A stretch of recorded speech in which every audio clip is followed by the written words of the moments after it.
At 2 o'clock, we have Coastal Carolina, who's 2-0, traveling to Temple, who's 0-2. Coastal Carolina favored by 17.5 points on ESPN+. Ethan Vasco has gone 20 of 42, thrown for 409 yards, 2 touchdowns, 1 interception.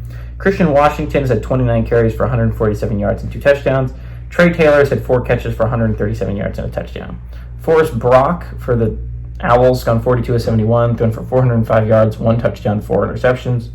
E.J. Wilson's had 10 carries for 33 yards, and Dante Wright has had 14 catches for 137 yards and a touchdown. These two teams have never played, so that's one thing. Coastal Carolina should win this game. It shouldn't be all that close. I think what's really interesting about this Coastal Carolina team is not a lot of people are talking about it. I think there is for a reason. They haven't really played anyone of any caliber, right? Jacksonville State was supposed to be a solid game to start the year, but they've looked bad ever since, and honestly, it looks like the 9-win campaign was a little bit of a fluke. I mean, like, the first year you way overachieved if you're Jacksonville State. I think it's a little bit time to get the expectations a little bit lower. Coastal Carolina is a solid football team. I think it is.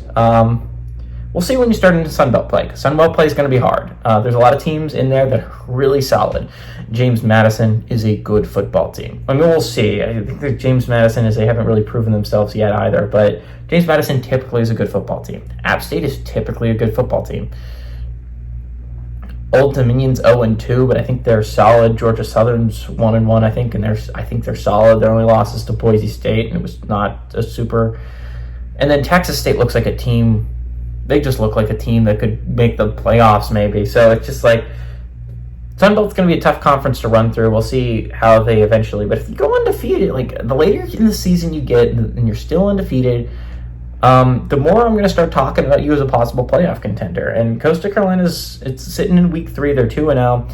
I think the big game comes next week when you play Virginia. That's your chance to prove yourself. If you beat Virginia at Virginia, suddenly you're going to start talking to you about you a decent amount more. You're the Chanticleers. I mean, like, you have at least some name recognition there. A lot of people remember your undefeated season from not that long ago. So Coastal Carolina typically has a solid football team built together. Temple's bad. Temple's really bad, guys.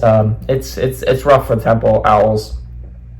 Maybe eventually they'll get better. I sure hope so. But they're bad right now. They're really bad. And Coastal Carolina is just going to run roughshod over them. It's not going to be close. I like the Chanticleers to win and cover on the road.